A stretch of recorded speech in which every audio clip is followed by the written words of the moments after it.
Bien, on va démarrer. Bon, il est 7 heures, donc bonjour à tous. On est ravis de vous retrouver pour ce 5e webinar. Alors, c'est notre 6e semaine de confinement. On a maintenant une date butoir. On sait que le 11, on va pouvoir retravailler. Et alors, on est tous ravis, mais c'est en même temps un peu stressant. Il faut tout organiser, mettre en place des protocoles de reprise. On va vous faire passer un certain nombre de liens. Adi vous en parlera tout à l'heure. Ça peut vous aider à mettre en place un certain nombre de choses, parce que c'est vrai qu'on attend toujours le protocole de la profession. On a dit qu'on allait le recevoir, ils ont dit qu'on allait le recevoir le 29 avril, le protocole qui est défini par l'ADF, les 3 syndicats et le CNO. Hein. Donc, on va avoir quelque chose, mais on va vous donner d'autres liens sur des protocoles qui ont été proposés par Biotech Dental. Il y a la société suisse de dentistes suisse. Il y a aussi Dent Success qui a proposé des protocoles. Donc, tout ça, ça va nous aider à redémarrer. Voilà, on est actuellement retransmis aussi sur Facebook, sur nos Facebook de FID et IFSIA. On a aussi Abécédent, Eugénol et l'Académie, je crois, de C'est ça, de chirurgie chirurgie guidée, oui. guidée, hein, qui nous retransmet aussi. Voilà, on est en direct avec eux. Et donc, comme d'habitude, vous avez en bas de l'écran votre petite barre de tâches avec la petite bulle pour converser. Donc, vous pouvez poser vos questions. Et puis, je vais te passer la parole, Adi, pour que tu puisses démarrer cette session. On a le plaisir de Alors, t'entendre à nouveau pensez… et Ouais, sur la 3e partie de ta pardon. présentation sur les sinus. Donc, ça va être un festival. On t'attend. Merci Franck.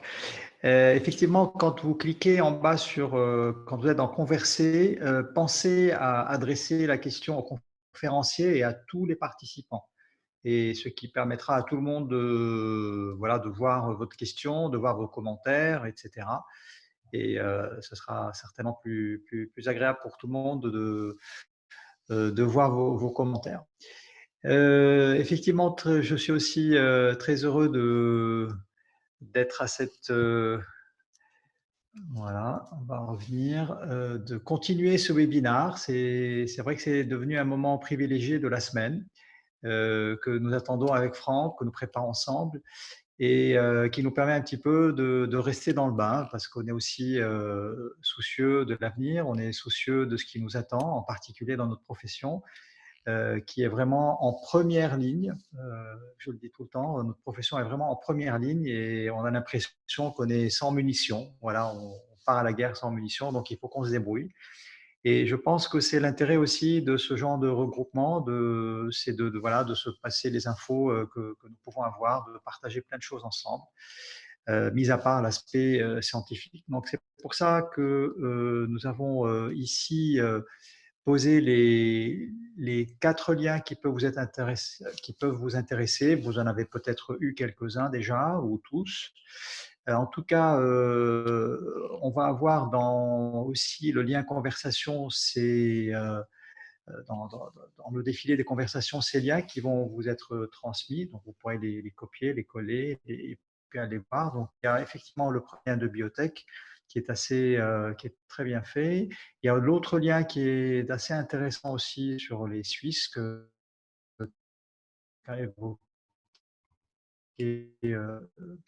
qui peut aussi vous intéresser. Donc, je pense après, chacun va faire, on va dire, adapter ces différents protocoles à sa propre pratique. On n'a pas tous nécessairement le même nombre de fauteuils, le même nombre d'assistantes, voilà, la même configuration de local. Et il va falloir sans doute adapter ceci, sachant qu'il y aura sans doute un socle commun.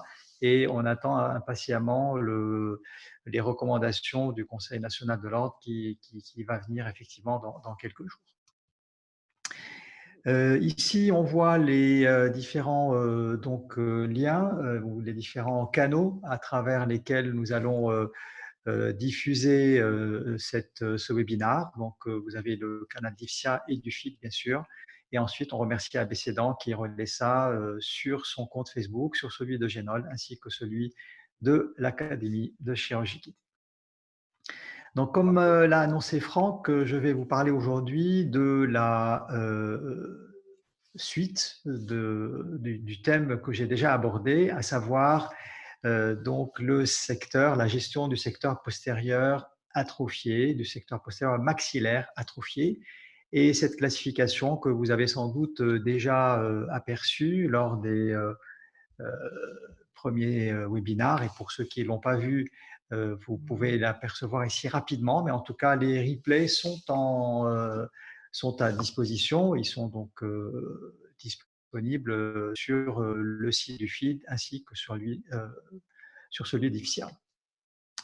On a traité lors de la première séance de notre webinaire la classe 1, c'est-à-dire c'est la classe là, en gros la plus simple, c'est celle qui va nous permettre, en fonction donc de la hauteur osseuse résiduelle, qui est généralement que l'on compte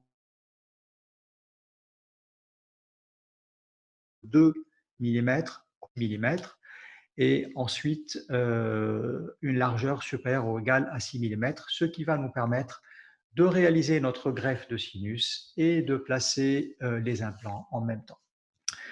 Ensuite, vous avez la classe 2. La classe 2, c'est celle qui va nécessiter une greffe de sinus préalable à la pose des implants. Ceci parce qu'on n'a pas assez de hauteur, on a moins de 2 mm sous le sinus maxillaire et on a toujours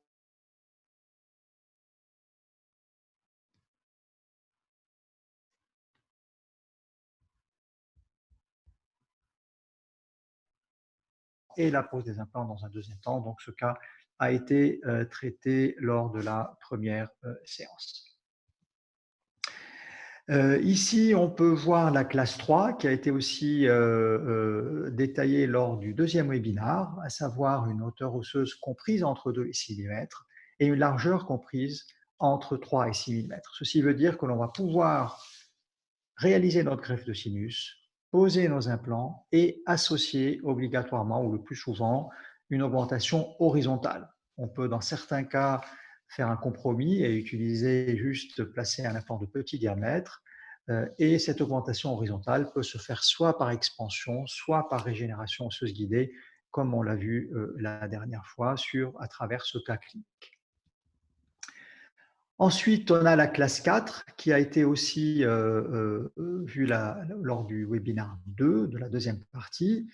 Ici, nous avons une hauteur comprise entre 2 et 6 mm qui aurait permis de poser les implants en même temps, mais c'est la largeur osseuse qui nous empêche de le faire. Donc, il faut faire cette greffe de sinus, mais il va falloir associer une augmentation horizontale pour poser les implants dans un deuxième temps. Et c'est ce qu'on a vu aussi à travers ce cas clinique où on a associé et greffe de sinus et expansion horizontale, ce qui a permis donc de poser les implants dans une seconde phase. La classe 5, eh bien aujourd'hui, on va traiter la classe 5 et la classe 6. Donc, ce sont des résorptions un peu plus avancées et qui vont nécessiter une augmentation préalable. Dans cette classe 5, comme on le voit ici, la hauteur osseuse est inférieure à 2 mm et la largeur est inférieure à 6. Donc, la largeur aurait permis de placer les implants en même temps, mais c'est la hauteur qui est trop réduite qui va nécessiter une augmentation dans un premier temps au niveau du sinus et au niveau crestal, dans le sens horizontal pour l'instant, puisque le décalage, il n'est que latéral, il n'est pas vertical pour l'instant, et la pose des implants va se faire dans un deuxième temps, c'est-à-dire 6 à 8 mois plus tard. Voyons ce premier cas clinique qui va donc, qui a été classé dans la catégorie 5, c'est-à-dire avec une hauteur sous sinus inférieure à 2, on peut le voir déjà sur cette panoramique, et on peut aussi voir ce décalage horizontal, cette résorption horizontale. Ceci est confirmé sur le panoramique, sur le cone beam, sur lequel on va d'un côté voir une hauteur osseuse inférieure à 2 mm dans les secteurs postérieurs sur une grande partie des coupes, mais aussi une largeur ici inférieure à 6 mm.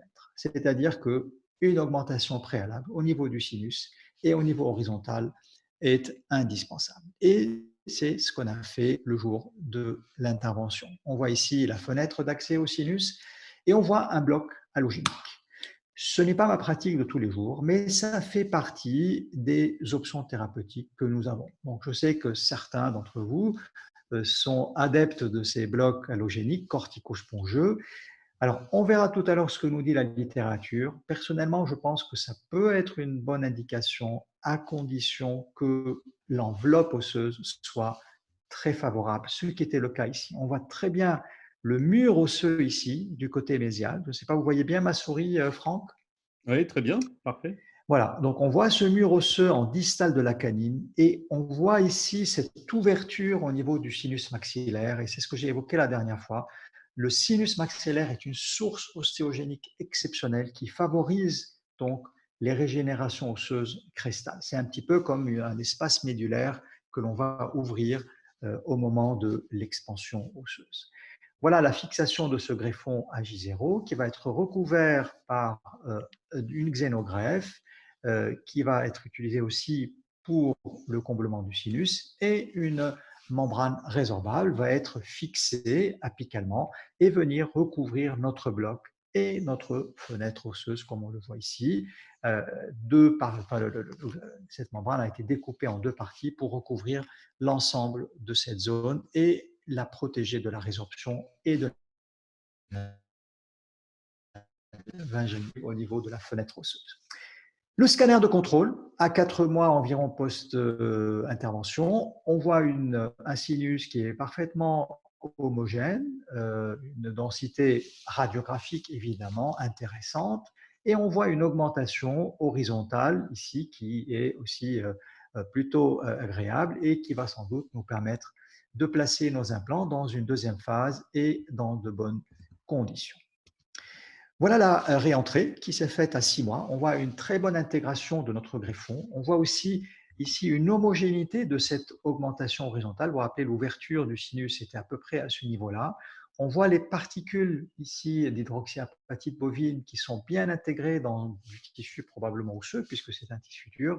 Et on voit là aussi ce bloc allogénique qui est plutôt bien intégré et qui saigne pas mal et qui devrait donc bien réagir à travers le temps. On a posé 3 implants avec les connexions MUA, la connexion des capuchons et la cicatrisation au bout de quelques semaines.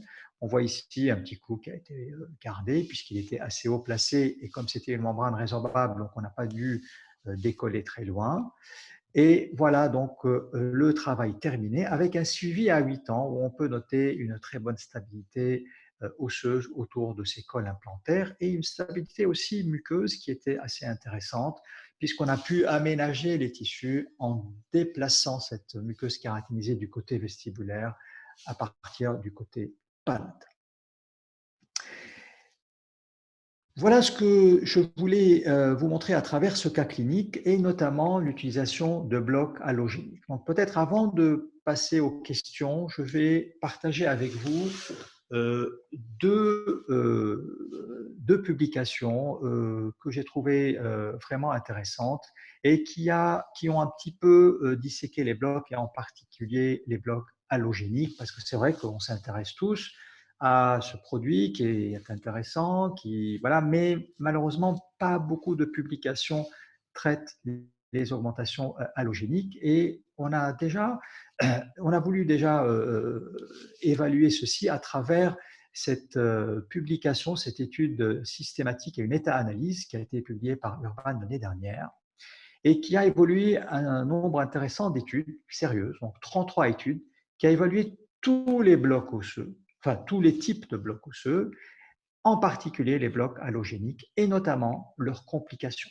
Parce que montrer des cas comme celui qu'on vient de voir, honnêtement, ce n'est pas très compliqué. On a tous des cas réussis avec une bonne intégration.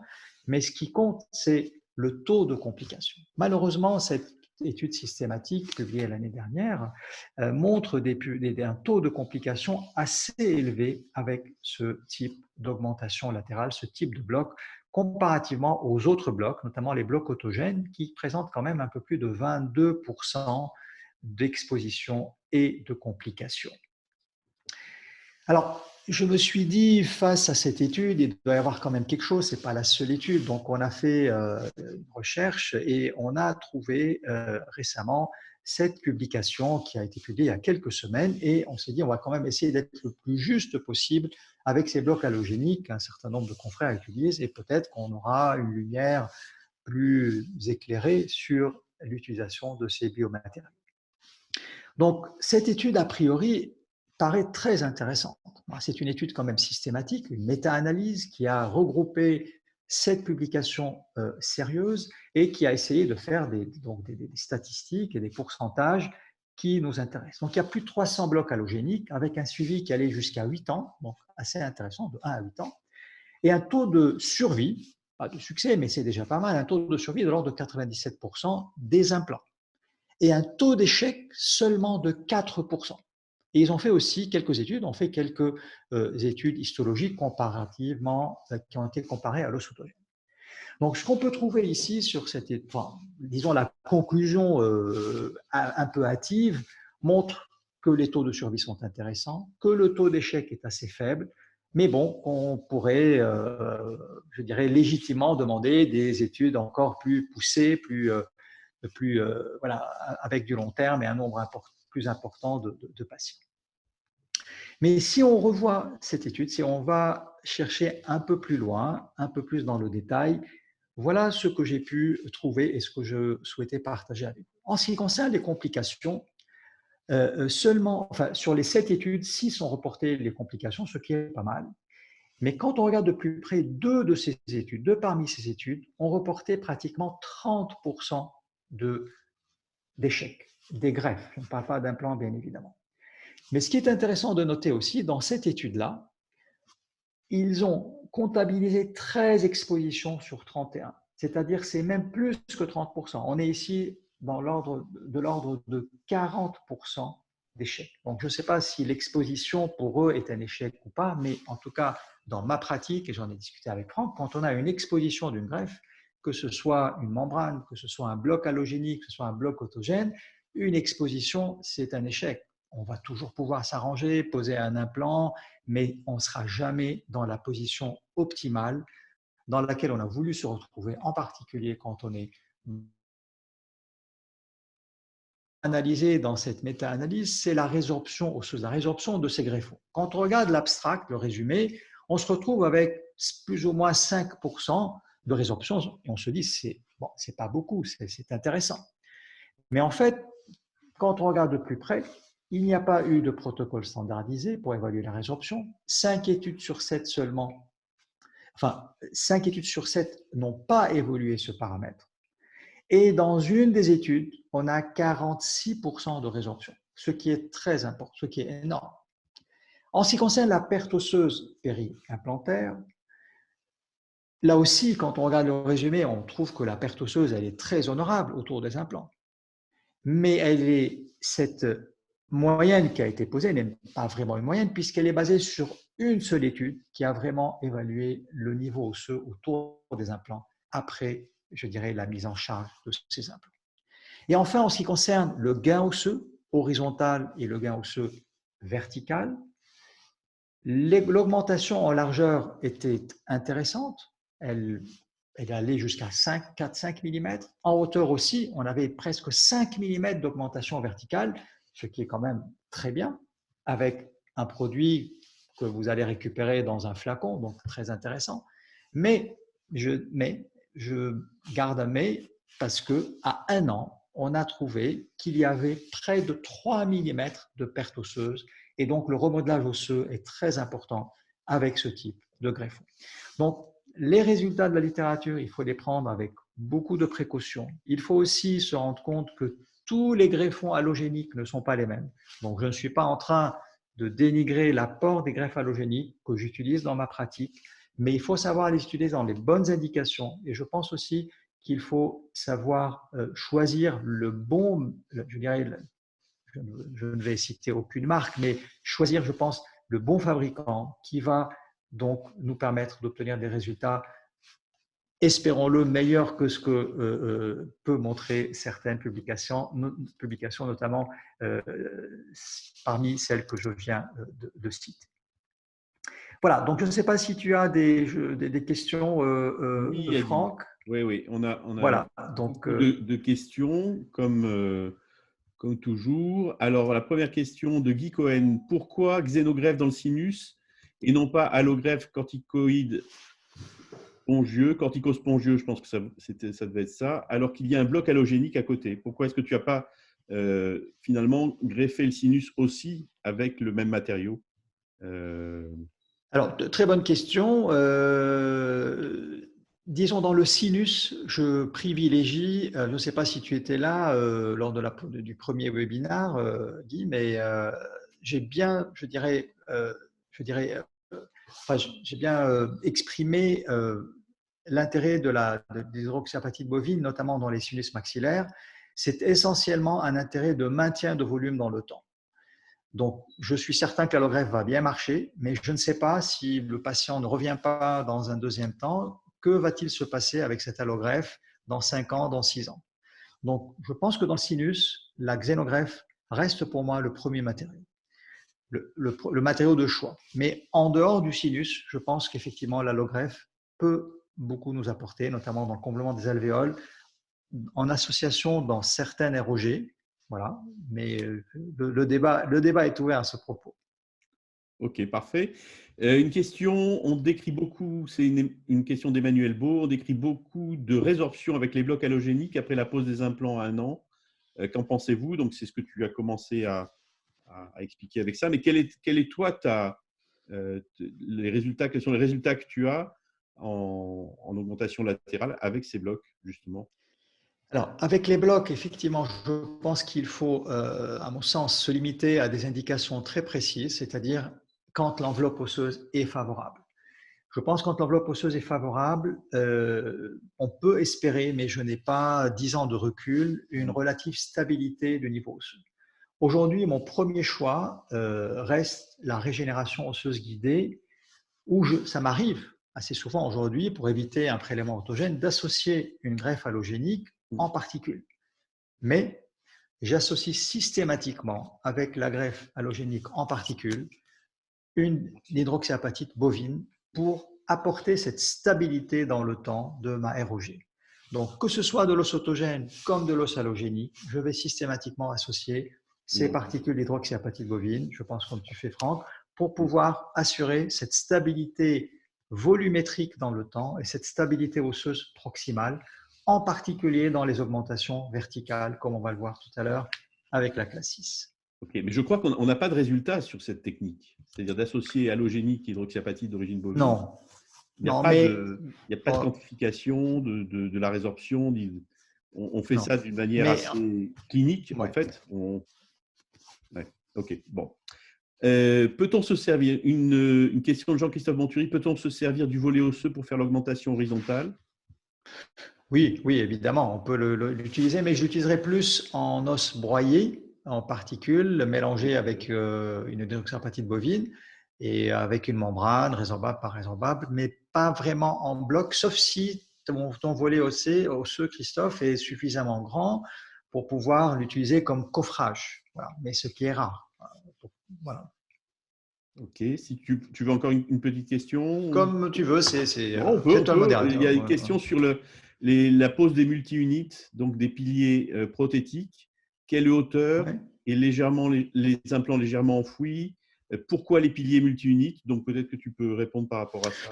Alors, On l'avait fait bon, peut-être ça déjà, c'est un mais cas qui est assez ancien pour vous montrer du recul, mais aujourd'hui, je mets systématiquement c'est plutôt des implants à connexion interne et je connecte ces piliers MUA le jour de la pose des implants parce que je veux éviter autant que possible de perdre cette attache, de ne plus travailler à l'étage de l'implant et profiter, j'en ai parlé la dernière fois aussi, de cette étanchéité, de cette stabilité de la connexion grâce aux piliers. Si je fais une prothèse vissée directement sur les implants, ce sera une connexion à plat et je ne vais pas profiter de cette connexion interne qui me donne plein d'avantages, plateforme switching, stabilité, voilà, et étanchéité. une question qui est importante pour bien comprendre, et c'est vrai que de temps en temps, il faut rappeler la différence entre taux de succès et taux de survie. Hein, pour qu'on… Oui, alors effectivement, le taux de survie, c'est un implant qui est encore en place. Ok, donc Ça veut dire qu'il peut être en place avec une perte osseuse qui va jusqu'à l'apex s'il est en place. Voilà. Donc, il n'y a pas de critères par rapport à ce taux de survie. Les taux de succès ont évolué. On a eu les taux d'Albrechtson qui étaient purement symptomatiques, c'est-à-dire le patient ne devait pas avoir mal, pas de paresthésie. Il y avait une perte osseuse aussi qui était contrôlée, 1 mm la première année maximum, ensuite 0,1 mm par an. Et ensuite, il y a eu d'autres critères de succès, notamment ceux de Buser puis ceux de Belzer, qui ont intégré des facteurs prothétiques, notamment des facteurs esthétiques. Voilà. Donc, c'est pas tout à fait la même chose. Ok. Un petit mot sur les tissus mous, déplacement du tissu kératinisé de palatin à vestibulaire. Un petit mot pour expliquer, mais je crois que tu as une vidéo de chirurgie. Il y a des vidéos de chirurgie. Donc... il y a des vidéos de chirurgie, mais pas d'aménagement muqueux, puisque ce n'est pas vraiment le thème. Mais bon, alors, si vous voulez, ce deuxième temps chirurgical va dépendre de la position de votre ligne de jonction mucogingivale et en fonction de l'importance de l'augmentation. Donc, soit on va tout simplement faire rapporter de la muqueuse kératinisée du côté palatin et repositionner ça apicalement et du côté vestibulaire, soit on va aussi approfondir préalablement notre vestibule avec un apport de greffe épithélio-conjonctive et ensuite poser les implants dans un deuxième temps. Donc, c'est une chronologie qui peut être différente et des interventions qui peuvent être aussi en plus de la pose des implants classiques. Ok. Tu veux continuer? Allez, on continue. On y va. Allez.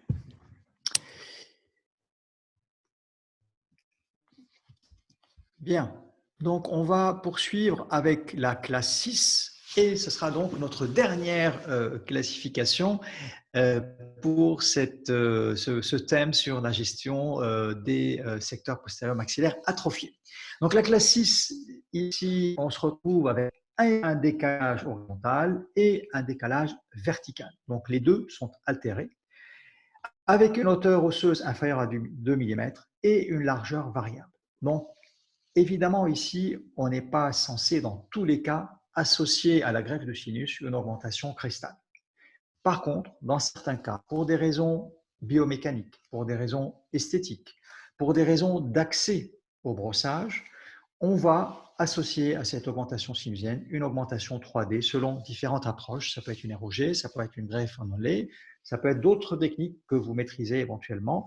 Pourquoi pas? L'important, c'est de maîtriser la technique et d'avoir le moins de complications possible. Et on a vu à travers l'autre tableau, les décalages dans les complications sont extrêmement importants et ça doit être, je pense, un facteur déterminant dans le choix de la meilleure option thérapeutique. Et à ce propos, pour avoir votre avis, on va maintenant lancer un sondage qui va être affiché bientôt sur votre écran. Et vous avez 4 questions auxquelles je vous invite à répondre. Alors, première question, pratiquez-vous des augmentations osseuses crestales verticales associées à un sinus lift? Donc, vous avez 4 réponses, jamais, parfois, souvent, toujours. Deuxième question, si c'est le cas, placez-vous les implants en même temps? Pareil, jamais, parfois, souvent, toujours. Troisième question, vous êtes déjà en train de remplir. Si vous pratiquez des augmentations osseuses crestales verticales associées à un sinus lift, le faites-vous pour des raisons esthétiques, biomécaniques, esthétiques et biomécaniques ou autres? Voilà. Et la dernière question, quelle technique privilégiez-vous dans le cas d'une augmentation osseuse crestale verticale associée à un sinus lift? Et là, vous avez le choix entre ROG, bloc osseux autogène, bloc osseux de substitution, coffrage avec lamelle osseuse autogène ou une autre technique. Voilà, vous pouvez remplir. Voilà, ça se remplit bien. Ouais, Magnifique. parfait.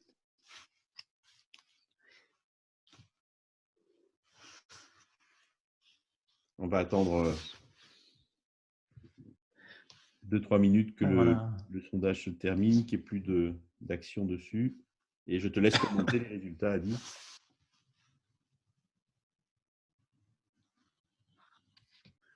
Ça se remplit encore? Presque Je crois que plus. c'est stable là, ça y est. Plus... OK.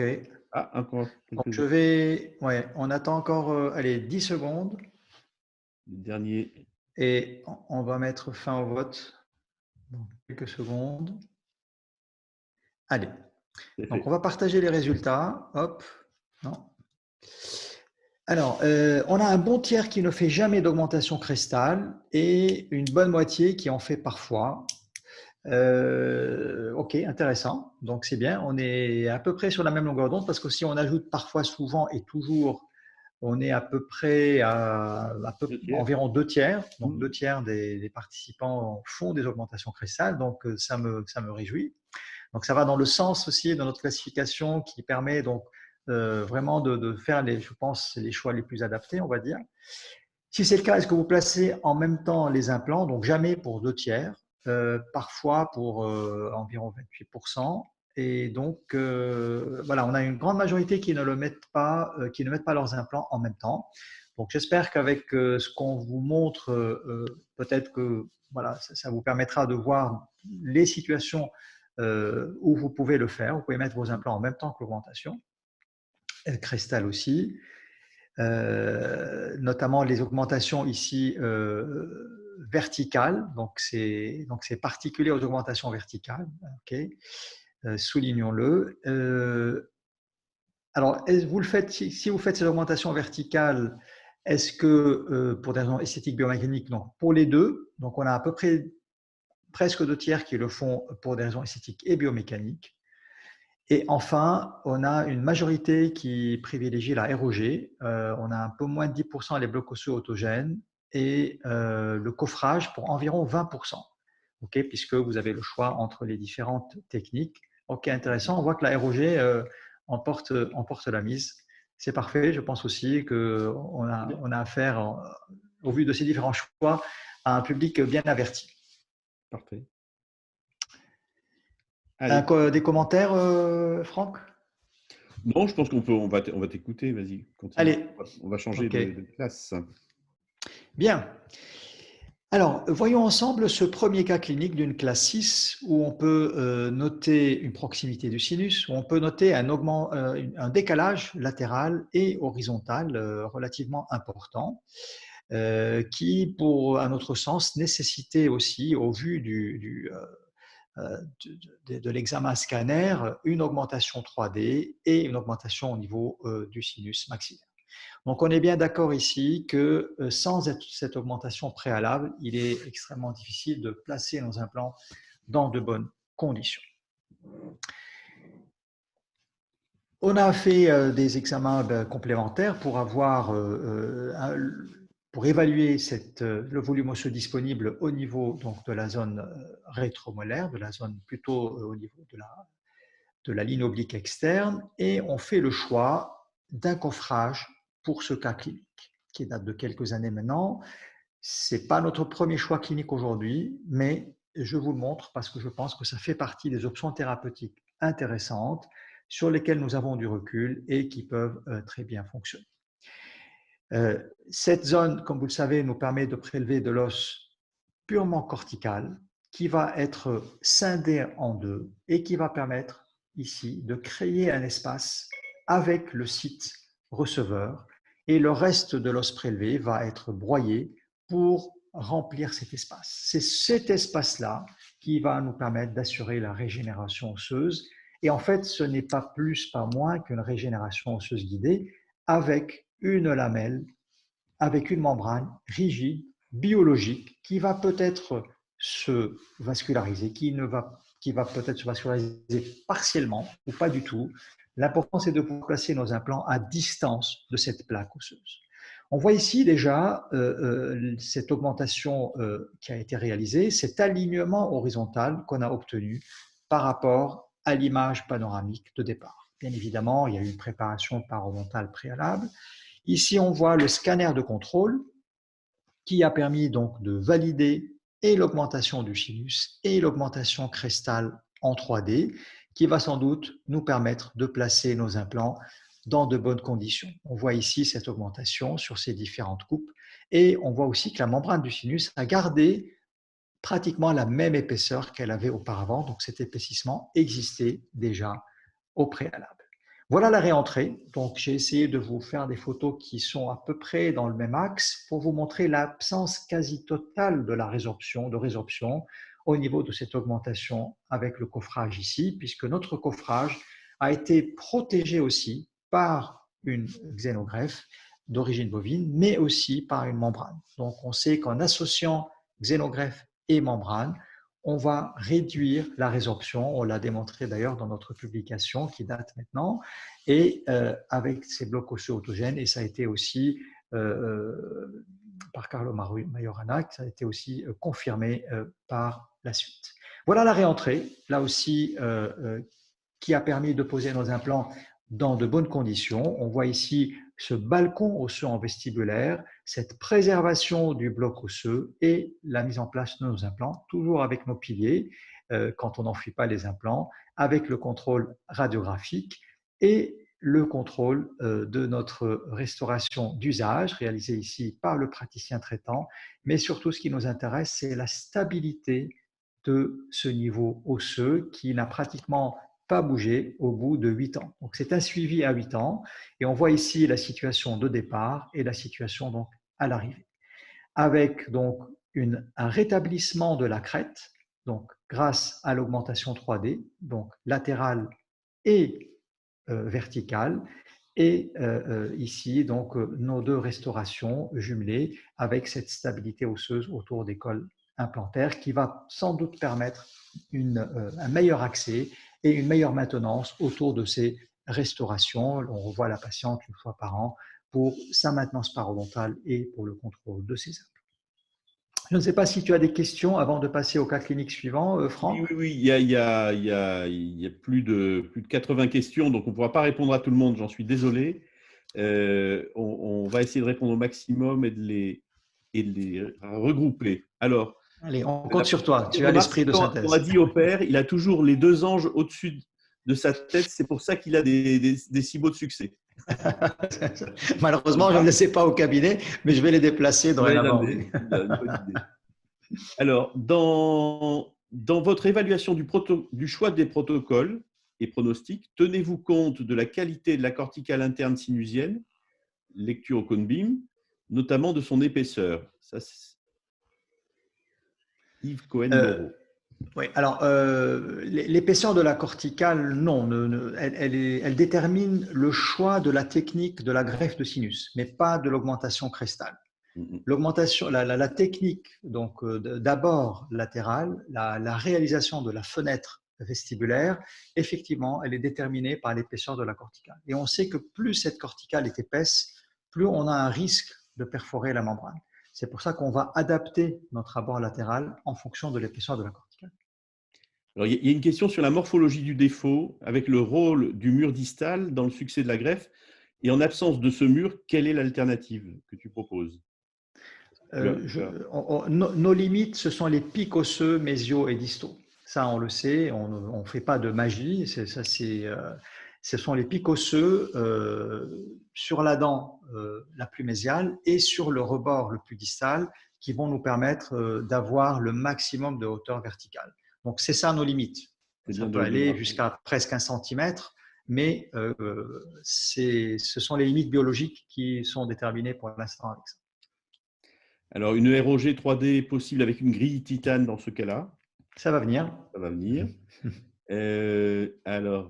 Alors, il y a Claude Isbu qui repose sa question qu'il a posée, laquelle tu n'as pas répondu parce que je ne te l'ai pas posée. La voici. Toujours des couronnes solidarisées dans un sinus greffé, donc unitaire ou solidarisé? Ça, c'est le choix du praticien. Ici, c'est Sophie Brice qui a fait cette prothèse. On a mis des piliers MUA pour faire 2 prothèses transvissées jumelées, mais vous aurez pu faire 2 couronnes transvissées sur 2 implants.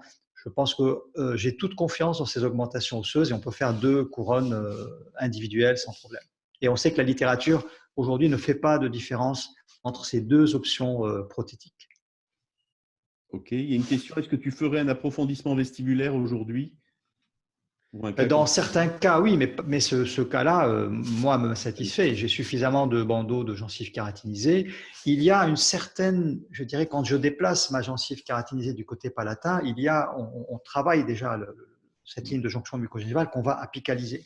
Mais on a des techniques un peu plus sophistiquées quand on en a vraiment besoin et ça m'arrive de le faire. Mais quand je le fais au préalable, c'est-à-dire 2 mois avant la pose des implants. Et un des participants qui nous dit: «J'ai un souci à la pose d'implant après 8 mois de la greffe sinusienne, pas de stabilité primaire des implants». Qu'est-ce que tu…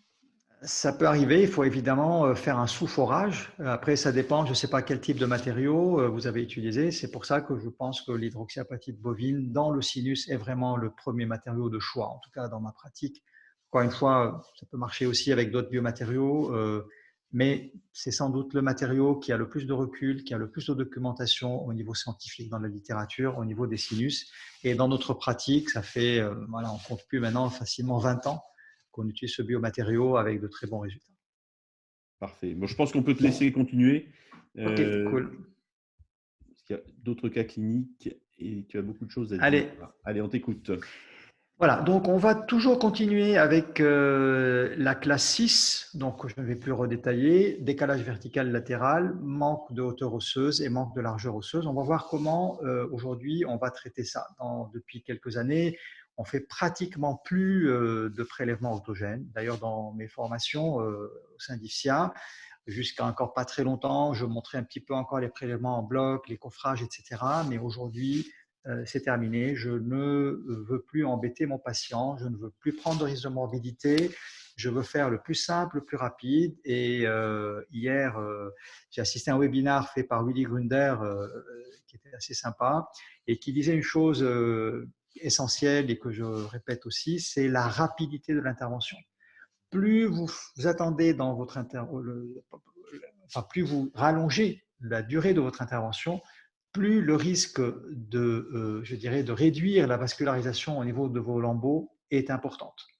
Et ceci est essentiel à la fermeture, donc à la cicatrisation muqueuse autour de nos greffons, que ce soit une ROG comme autre chose, comme un bloc ou peu importe, l'intervention ne doit pas durer trop longtemps.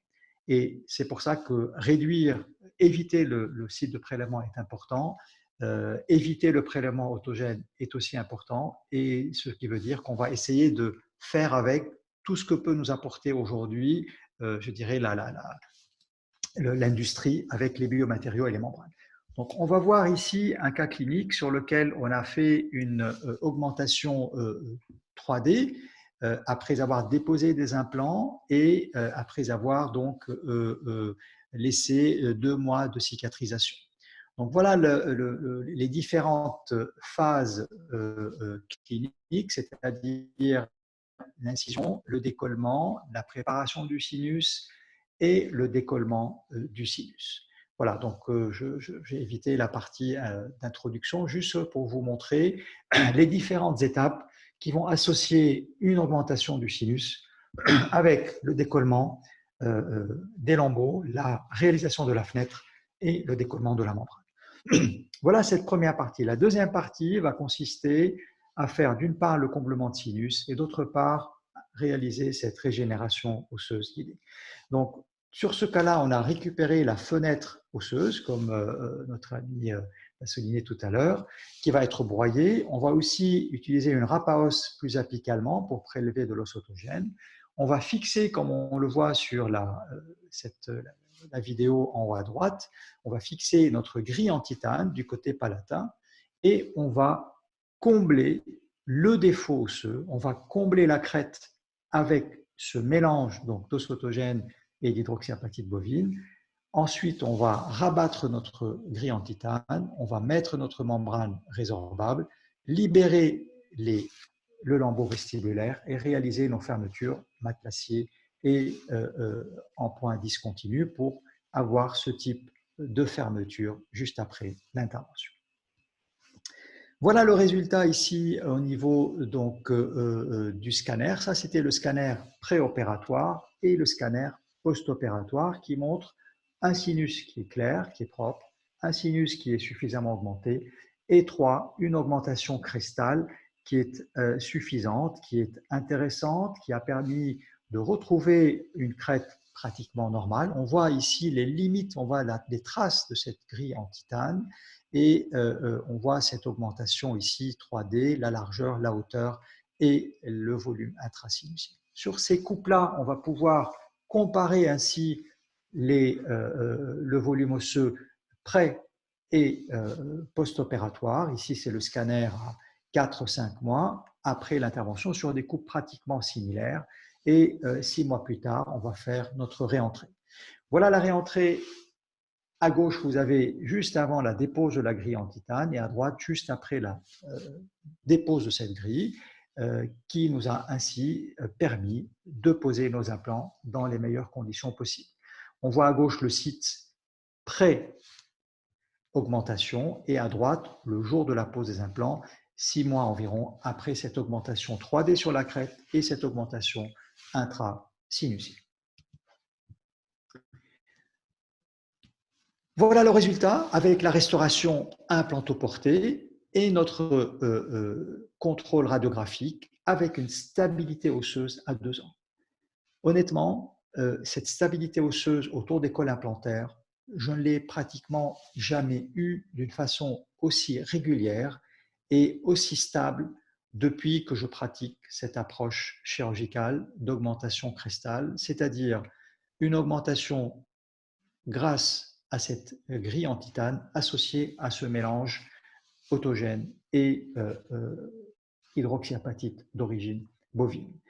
On avait dans nos augmentations de coffrage assez régulièrement, ou même les augmentations en bloc, une perte osseuse verticale, un remodelage osseux les premiers mois après la mise en fonction. J'avais fait aussi des cas avec des prélèvements pariétaux avec Jean-François Tulane, avec de très beaux résultats sur des augmentations assez importantes, complètes, maxillaires ou mandibulaires, mais on avait systématiquement ce remodelage osseux autour des cols implantaires après quelques mois de mise en charge, chose qu'on a très rarement et ou bien qui reste assez limité à la première spire, éventuellement à la seconde spire dans de très rares cas, dans ces augmentations 3D. Voilà, je peux prendre si tu veux quelques questions Oui, ici avant de absolument. passer au cas suivant. Absolument. Alors, première question. Question concernant le décollement de la membrane sinusienne et avant le comblement, c'est-à-dire la greffe au niveau du sinus, tu as mis une membrane résorbable au contact de la membrane du sinus. Est-ce que tu le fais dans tous les cas ou c'est parce qu'il y avait une petite perforation à ce Non, il y moment-là? avait ici une petite déchirure. J'avais montré la dernière fois aussi une éponge collagénique que je mets quand j'ai une membrane qui n'est pas très épaisse, qui peut se perforer au moment du comblement. Non, ici, on avait perçu une petite perforation, pas très grande. C'est pour ça que la membrane, je l'ai laissée un petit peu libre dans le sinus. Mais quand elle est plus grande, on va la rattacher, on va la rabattre du côté vestibulaire, etc. Mais c'était une petite déchirure qu'on a effectivement comblée, enfin recouvert avec la membrane résorbable. Alors après, il y a des questions sur la grille en titane. Est-ce que le retrait de la grille se fait facilement? Est-ce que tu laisses la partie de tissu qui n'est pas complètement ossifiée au-dessus de la grille? Est-ce que tu le laisses quand même? Est-ce que ou tu te fournis en grille en titane? Comment tu bloques la grille en titane du côté palatin? Enfin bref, Ouais, bon. tu peux expliquer un peu Alors, plus. donc cette grille en titane, effectivement, qui est assez malléable, se fixe avec tout simplement des clous du côté palatin, des clous en titane, comme les clous classiques qu'on utilise pour les membranes résorbables. Alors, je la fixe du côté palatin. En général, je commence par ce côté-là quand il y a des augmentations 3D pour pouvoir donc ramener le biomatériau plus facilement du côté vestibulaire et du côté palatin, parce qu'assez souvent, on peut avoir aussi des résorptions du côté palatin. Sa dépose n'est pas toujours très simple. Évidemment, il y a une courbe d'apprentissage. Les premières grilles, on galère. Mais je pense que la chose essentielle à retenir, c'est que, enfin, 2 points. Le premier, c'est qu'il faut prévoir le temps nécessaire. Si vous avez prévu une pose d'implant en une demi-heure avec la dépose de la grille, vous allez stresser et vous allez trouver ça juste insupportable et très compliqué. Donc, moi, je prévois une demi-heure de plus sur mon planning quand je dois déposer une grille pour avoir mon temps à déjà décoller. Et le deuxième point, donc, c'est qu'il faut pratiquement décoller presque de la même façon que lors de la première intervention, c'est-à-dire comme pour déposer une membrane non résorbable. Sachant qu'un des avantages de cette grille en titane, effectivement, comme tu viens de le souligner, si elle est très enrobée avec par de l'os régénéré, on va pouvoir, dans certains cas, laisser une partie de la membrane. Je vais éviter de garder de la membrane sur la crête, quoique, avec notre ami Thierry Degors, peut-être qui nous regarde aujourd'hui, on a beaucoup discuté sur ce sujet. On a publié d'ailleurs dans le même numéro que toi, Franck, dans l'information dentaire sur les augmentations verticales dans le secteur esthétique notamment. Et on a posé cette question, pourquoi ne pas, dans certains cas, effectivement, garder cette membrane, cette grille en titane qui va préserver ce volume osseux dans le temps. Alors, il y a toujours des risques de perforation, donc on va garder cette grille en titane que dans les situations où elle est vraiment très enfouie et à distance des implants, à distance du col des implants, pour que qu'en cas d'infection ou de perforation, qu'on puisse la déposer sans compromettre nos implants.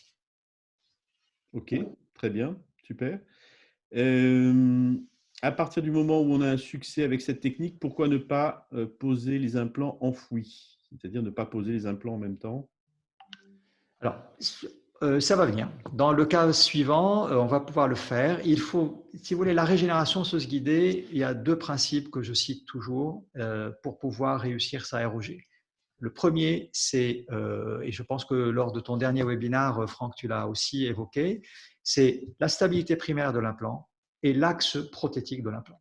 Si vous arrivez à obtenir ces 2 critères avec une crête réduite, ce qui était le cas ici, vous pouvez, ce qui n'était pas le cas ici, puisque la crête était trop réduite, on avait un défaut très important.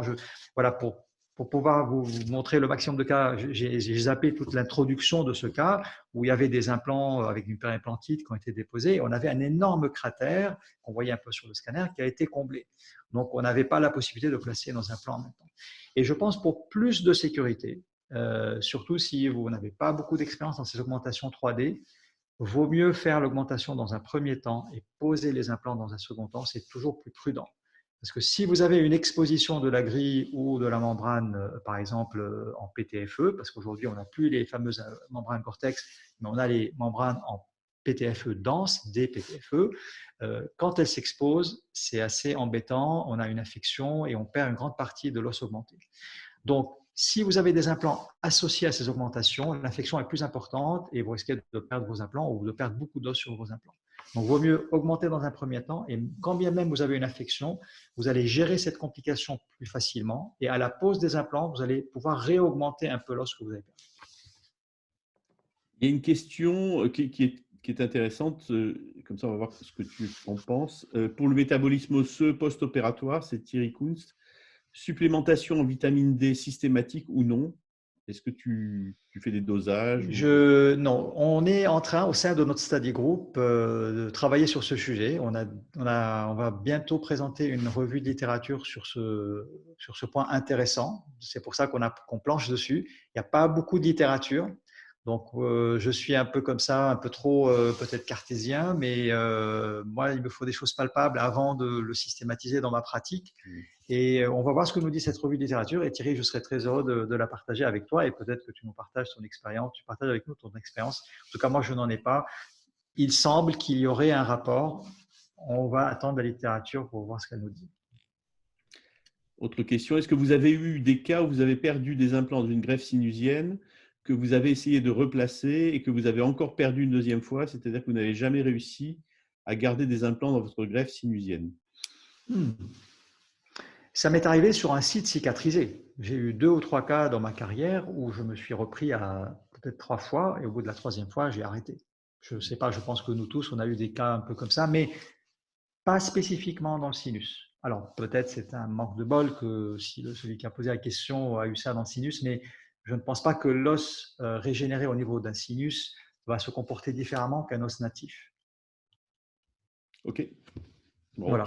Tu veux continuer et puis... Alors, je peux continuer. Il nous reste un peu plus de 6 minutes et donc ça va être notre dernier cas clinique avant de conclure et de prendre les dernières questions. À chaque fois, ça passe tellement vite.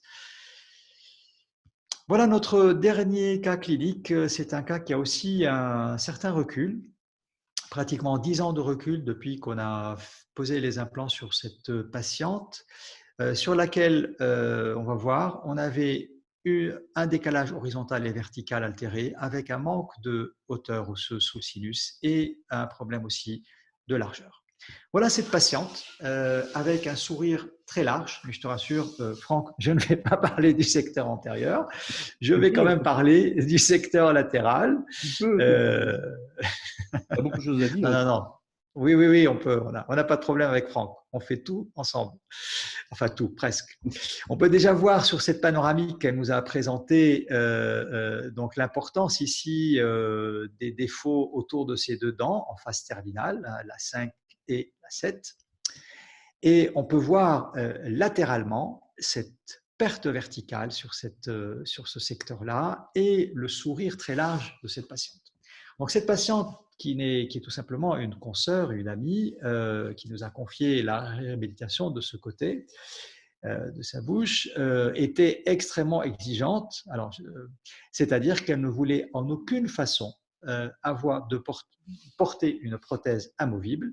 Et évidemment, on ne pouvait pas lui dire on t'enlève les dents et puis on va te laisser avec un énorme trou ici quand on voit le sourire gingival et jusqu'où ce sourire dégage jusqu'à pratiquement donc, la 6 assez facilement. Ici, une vue donc, du scanner pré-implantaire. On peut déjà voir cette perte osseuse autour de ces molaires qui tiennent par le bridge ou juste un petit peu par la gencive. Et donc, on sait que dans ce cas-là, on est dans une classe 6 et qu'il va falloir augmenter et le sinus maxillaire et cette crête en 3D pour lui redonner un sourire et pour puis qu'on puisse remplir notre contrat avec notre ami. On décide de faire une extraction-implantation immédiate, la pose d'un implant provisoire. On voit déjà ici l'importance de ce défaut vertical et on pose des provisoires immédiates le jour de l'extraction de la dent. Un provisoire immédiat, enfin un bridge provisoire immédiat avec une extension, bien évidemment en sous-occlusion statique et dynamique, qui va reposer sur un implant définitif et qui va reposer aussi sur un implant provisoire. Donc ce bridge provisoire, il est vissé ici, scellé et avec une extension, parce que comme vous l'avez vu, la patiente découvre largement et on a pris ce petit risque. Ce n'est pas quelque chose que je vous recommande de faire tous les jours, mais on s'est dit au pire des cas, ça va tenir quelques mois, le temps de réhabiliter le secteur postérieur pour que la patiente puisse avoir et quelque chose de fixe et remplacer cet édentement pendant ces quelques mois. 2 mois après l'extraction, on va donc aborder notre sinus maxillaire latéralement. On a disséqué ici notre artère antrale qui était intraosseuse grâce à l'utilisation de la piézochirurgie. Ensuite, on a cautérisé avec le bistouri électrique bipolaire cette artériole qui aurait pu nous gêner quand même d'une façon considérable lors de l'intervention. On voit ici le passage intra-osseux de cette artère centrale et on a placé nos implants pour faire plaisir à notre collègue, notre confrère qui suivait cette intervention. Donc, on a comblé notre sinus, on a posé nos implants en même temps puisqu'on avait une corticale qui était assez épaisse, pas très haute sous le sinus maxillaire, mais il suffit de plus ou moins 2 mm de corticale osseuse pour placer nos implants dans l'axe prothétique souhaité et dans la position idéale, bien évidemment, avec un minimum de stabilité primaire nécessaire. Dans ce cas-là aussi, on n'a pas eu de deuxième site opératoire, on a juste pris ce volet vestibulaire qu'on a broyé, qu'on a associé, qu'on a mélangé avec de l'os d'origine bovine. Donc dans ce cas-là, on était loin du 50-50, mais l'intérêt ici, c'était l'utilisation d'une membrane non résorbable, armée titane, donc c'est une PTFE, avec une membrane résorbable qui va venir couvrir l'ensemble, qui va venir colmater, vous voyez, les côtés, pour que notre ROG soit la plus homogène possible. Et dans ces cas-là, quand on n'a pas beaucoup d'os autogène à porter, quand on a une augmentation verticale, au lieu des 6 mois, on va attendre plutôt 8 mois, voire 9 mois. Et au bout de 9 mois, on va faire la réentrée. Et voilà ce qu'on va retrouver. On va retrouver une augmentation 3D avec une membrane très bien intégrée. Et surtout, ce qui est le plus intéressant, c'est que cette patiente, ici, a pu garder son bridge provisoire, son implant définitif, son implant provisoire pendant toute cette phase de cicatrisation. Et on va le voir même jusqu'au jour de la pose de sa prothèse d'usage. Donc, mise en place de nos 2 implants, après avoir déposé bien évidemment cette grille, cette membrane résorbable. Si j'avais à refaire ce cas aujourd'hui, je le referais avec une grille en titane avec probablement le même type de résultats. Et voilà notre restauration définitive d'usage, ici, qui a été transvissée directement sur les implants avec, je pense, un résultat à 10 ans extrêmement intéressant, avec une super stabilité osseuse autour de nos deux implants. D'ailleurs, je vous rappelle, si vous souvenez bien de la vue péropératoire, l'implant qui avait le plus de régénération osseuse verticale, c'était celui-là. Et c'est autour de cet implant qu'on a le moins de remodelage osseux. Sur cet implant, on a un petit remodelage osseux de 1 à 2 spires, mais qui est stable depuis 10 ans sur cette patiente. Et on peut voir aussi le rétablissement ici, si vous vous rappelez la photo où elle avait ces deux récessions extrêmement importantes sur les deux dents. Et on a donc aligné pratiquement nos collets par rapport aux dents adjacentes pour retrouver une harmonie tout à fait intéressante. Voilà, donc on peut, je ne sais pas que Franck, comme tu veux, parce que là je suis à la conclusion, je conclus, on prend les questions après. Tu peux, comme tu veux conclure maintenant et prendre les questions après, c'est toi qui décides. Voilà, je pense que comme il est déjà 18 heures, donc je vais conclure rapidement et puis on va prendre les questions de ce cas clinique et d'autres questions si tu en as. OK. Voilà, donc en guise de conclusion, ce que je veux dire, c'est que ces techniques que nous avons vues, que ce soit les greffes de sinus qui sont rodées maintenant depuis plus de 20 ans, mais quand elles sont associées à des augmentations crestales, qu'elles soient horizontales, qu'elles soient verticales et horizontales, qu'elles soient verticales seulement, associées ou pas à des implants, on peut considérer aujourd'hui qu'un certain nombre de ces approches sont prédictibles. Bien évidemment, il faut un certain nombre de conditions, de critères à remplir. Déjà, parmi ces conditions, et avant, je dirais, de parler de conditions, une chose que je n'ai pas évoquée, faute de temps évidemment, ce sont les alternatives. Réfléchissons, pensons toujours aux alternatives, notamment les implants courts, on en a parlé lors du premier webinaire, les implants angulés, que l'on peut aujourd'hui exploiter encore mieux grâce à la chirurgie guidée, et on peut éviter les greffes de sinus dans un nombre non négligeable de cas grâce aux alternatives. Ensuite, dans ces conditions, pour pouvoir choisir, je pense, l'approche la plus intéressante, notamment dans ces augmentations crestales, encore une fois, la littérature est vraiment, je dirais, mon credo. Elle est la base sur laquelle on va pouvoir travailler. Ensuite, les différentes conditions locales et notamment la classification dans laquelle on va placer notre patient, la case dans laquelle on va mettre notre implant, va être déterminante dans le choix de la technique la plus appropriée. Et enfin, la technique que l'on va choisir, il faut bien évidemment qu'on puisse se former pour la faire, pour pouvoir l'appliquer. Et dans une seconde phase, c'est l'expérience, c'est la répétition du geste qui va nous permettre d'être de plus en plus prédictible.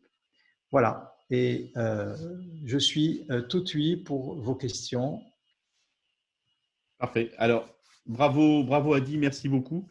C'était très clair, c'est très précis avec cette classification en plus que tu suis, que tu nous as proposé. Il y avait une question sur cette classification. Quel est le nom de la classification? Je crois qu'elle s'appelle Adi Antoun. Tout simplement, voilà. Voilà. C'est en fait notre study group qui a travaillé dessus pendant une bonne année. On a vu un nombre incalculable de cas et le but, c'était de la simplifier pour pouvoir voilà, la rendre plus accessible à nous tous, pour pouvoir communiquer, pour pouvoir peut-être un jour l'utiliser pour une étude avec l'intelligence artificielle, je ne sais pas. En tout cas, elle nous facilite notre quotidien et j'espère qu'elle peut vous être utile. Et je pense sur nos replays, vous allez pouvoir la revoir plus facilement. Parfait. D'ailleurs, si vous voulez retrouver la classification, tu sors la 2e édition de ton livre sur les sinus qui va sortir au mois de juin, je crois. Et c'est un travail considérable, je crois, de plus de 600 pages, enfin, qui est presque terminé. Enfin, je sais, tu m'en as parlé il n'y a pas longtemps, mais si tu veux dire 2 mots Effectivement, là-dessus. cette classification, elle est bien détaillée aussi dans le livre qui va sortir. Et voilà, c'est un énorme travail qu'on a entrepris il y a près de 2 ans maintenant. La première édition était sortie en 2011. Et voilà, il a fallu sortir cette 2e édition que j'ai faite, bien évidemment pas seul, avec l'aide notamment du Study Group qui a été extrêmement actif dans dans ce travail-là. Et j'ai fait appel aussi à quelques auteurs en dehors de notre study group. On n'est pas, on n'est pas exclusif. Et voilà, vous aurez le plaisir aussi de lire la préface de Franck dans ce livre qui va sortir, j'espère, au mois de juin. Parfait. Bon, super, Adi. Il y avait une question qui est intéressante qui ouvre sur le futur. C'est la préparation de la grille avant l'intervention sur des modèles 3D. Puisque, alors ça, c'est une technique qu'on fait. Je pense que tu le fais aussi, que tu as travaillé là-dessus. Donc, si tu veux nous en dire quelques mots. Alors, à propos de la CFAO, on a effectivement deux façons de profiter aujourd'hui de la CFAO. La première façon, c'est effectivement à partir du scanner, faire quelque chose d'assez simple et imprimer ce modèle 3D qui va nous permettre de gagner du temps. Là aussi, c'est une façon de gagner du temps. On va gagner 15-20 minutes facilement grâce à ce modèle 3D. Soit vous avez l'imprimante chez vous, moi je n'en ai pas pour l'instant. J'envoie mon DICOM, mon fichier DICOM au prothésiste qui me renvoie un modèle assez propre et on prépare en amont cette grille et ça nous permet effectivement de gagner beaucoup de temps et c'est une très bonne façon de le faire. Et c'est ce qu'on fait aujourd'hui systématiquement. Et quand les assistantes oublient de le faire, je pique une crise parce que je ne veux plus avoir à préparer une grille pendant l'intervention. C'est un temps perdu inutile péropératoire. La deuxième façon de le faire, ce sont les grilles préfabriquées. Et je vais juste vous montrer une diapositive d'un cas que je voulais aussi vous montrer, mais faute de temps. Mais je vous montre juste la panoramique. Donc ici, vous voyez, on avait fait une ROG horizontale associée à une greffe de sinus, mais sur ce cas, on avait aussi fait une ROG verticale 3D sur cette mandibule postérieure grâce à des grilles en titane préfabriquées en CFAO qui marchent très bien aussi, qui ont leurs avantages et leurs inconvénients, mais qui permettent aussi de gagner un temps assez important lors de ces augmentations assez conséquentes, mais qui peuvent très très bien marcher aussi. Parfait. Parfait, parfait. Bien, on pourrait continuer indéfiniment. on va s'arrêter pour aujourd'hui. On se retrouvera la semaine prochaine pour… Absolument, c'est toi la prochaine fois et ce sera le dernier webinaire. Dernier webinaire de la série, puisqu'après on va retravailler. Hein, on va travailler. Oui. Il y a beaucoup de boulot les choses sérieuses. Repréparer les cabinets et se remettre en route, remettre les équipes en route. Ça demande aussi pas mal d'énergie et je pense qu'on va être tous très occupés la semaine avant la reprise. En tout cas, merci Adi, c'était parfait, super. Et puis on se retrouve donc vendredi prochain, vendredi 1er mai, qui est férié, mais on va travailler quand même cette année. Absolument. Le 1er mai. On se retrouve tous le 1er mai, on aura le plaisir de vous retrouver. Merci Adi. Voilà, merci à toi, merci Franck pour cette animation et la synthèse de ces questions qui n'est pas toujours simple à faire. Donc, je vous rappelle qu'on va faire au mieux pour vous préparer une vidéo dans une deuxième phase après le 1er mai où on va tenter de répondre au mieux aux diverses questions qui ont été posées ou qu'on n'a pas pu aborder. Restez connectés avec nous, vous pouvez nous suivre donc sur les différents réseaux sociaux et sans doute qu'on aura des choses à voir ensemble. Merci Adi. À bientôt. Bonne soirée. Ciao. Ciao. Au revoir à tous. Au revoir à tous. Au revoir.